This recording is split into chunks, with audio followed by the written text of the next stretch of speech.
Hello, thank you for joining with me. We are in Ken Wapnick's Journey Through the Text of A Course in Miracles, Volume 1, and we are on Chapter 6, The Lessons of Love. Picking up the reading in the Ego Strategy, Projection, Anger, and Attack.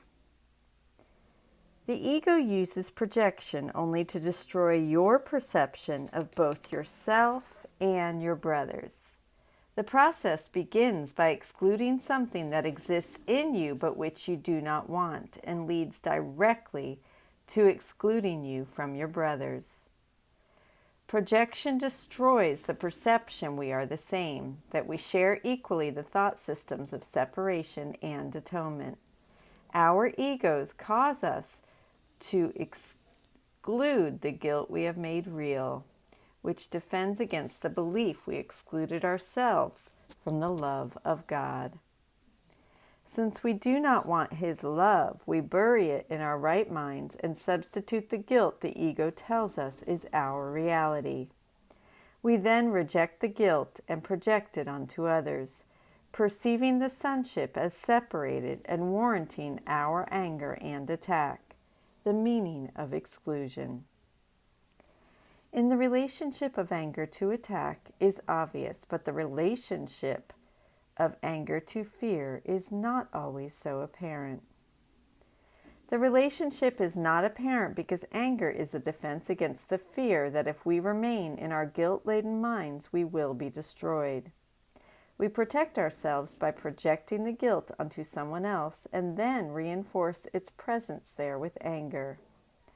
This inevitably leads to fear of reprisal, even though the fear is now perceived as coming from the outside, as this next sentence indicates. Projection means anger. Anger fosters assault, and assault promotes fear. The value of this as a defense should be obvious.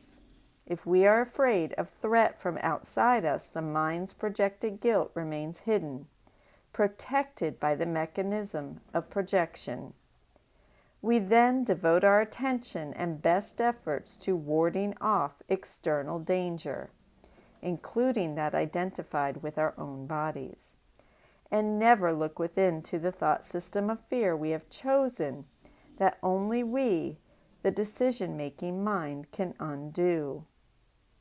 Jesus now explains anger in more depth. Anger always involves projection of separation, which must ultimately be accepted as one's own responsibility, rather than being blamed on others.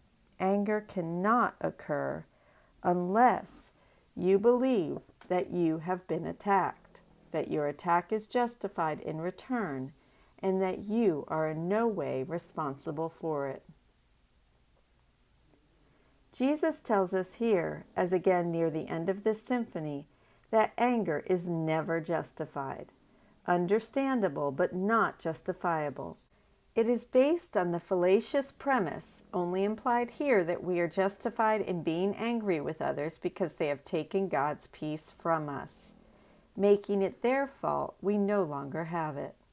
However, if we are not peaceful, it is solely a consequence of a decision we ourselves made to separate from peace, which has nothing to do with anyone else and can never be truly justified. Given these three wholly irrational premises, the equally irrational conclusion that a brother is worthy of attack rather than of love must follow. What can be expected from the insane premises except an insane conclusion?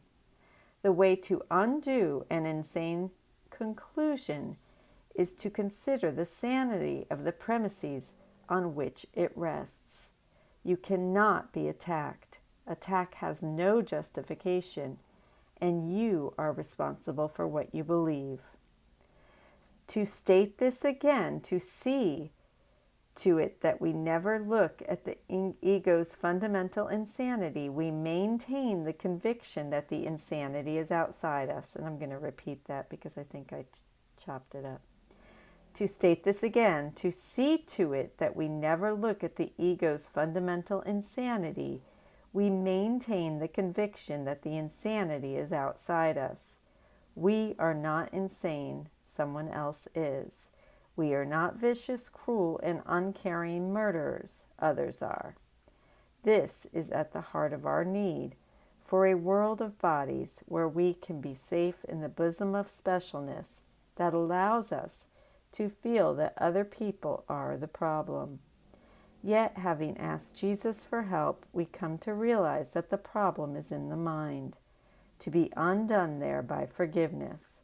This allows us at last to reconsider the ego's fundamental premise of the reality of the separation, the seeming attack on God that led to our utilizing projection to escape responsibility for the apparent effects of this apparent thought. Forgiveness gently erases this madness and replaces it with the sane memory of the atonement. Nothing happened to God or His Son. The separation was only a bad dream with no effect upon reality. And we will stop there today. I thank you so much for joining with me. I love you. I hope you have a beautiful day. We will start a new section in Chapter 6 tomorrow. Thank you.